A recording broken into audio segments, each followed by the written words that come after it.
So, makara maglimpyo ha. O, di ba? May lens hood. Buko ninyo. O, yun yun.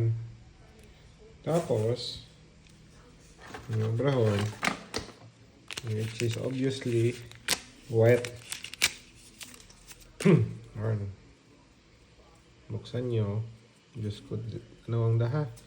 Dali andang instruction. O. Nakita nyo tayo nga gilid. Unahon yun ito gilid. Hindi anay do lens. Gilid anay. Pilak. Abo-abo man kita karon. Bukas ka tuman. Nabdahon nyo ra. Kada matapos inyong shot. Diba ron? So, pamakara. Kumuson nyo. Hindi kapag kumuson. Makara ang crumple yan. Tapos, tiyog, isang tiyog, pilak, bukas yung man ka mo. Anong bato ron? So may 12 bato ka mong wipes. So yun, blahon ninyo. Bukas ko man. Tiyog. Tapos ibaliskad nyo sa pihak mo man. Tiyog. Bukod it madoon ha. Dampi yung lupag tiyog. Bukas ito man. Mamati ka mo. Kasi yung mga shots, grabe. Ga-blur. Bukod it blur. Hazy. Hazy sa'yo mo ron. Kat man siya may plastic sa printing lens. Ubrahan nyo ron 4 times. Okay? Di ba basa?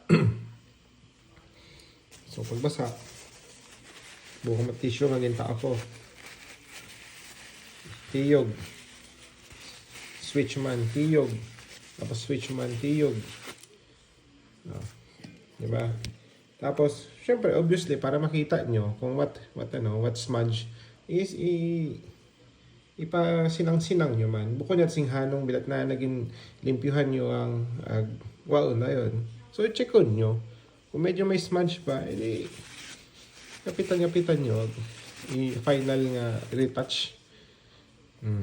Naroon. O diba may wet wipes pa ka mo. Siyempre limpyuhan nyo man din yung lens hood. Aron limpyuhan nyo ra.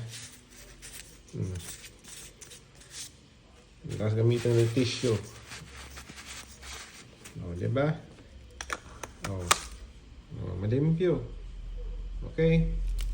Ayaw ako pagtawit mga shots nga mga higko or blurry nga shots or hazy nga shots. Dahil sa hid ko ron mahigko din yung lens. Agdahanin din yung lens dahil hindi pwede magasgasan doon.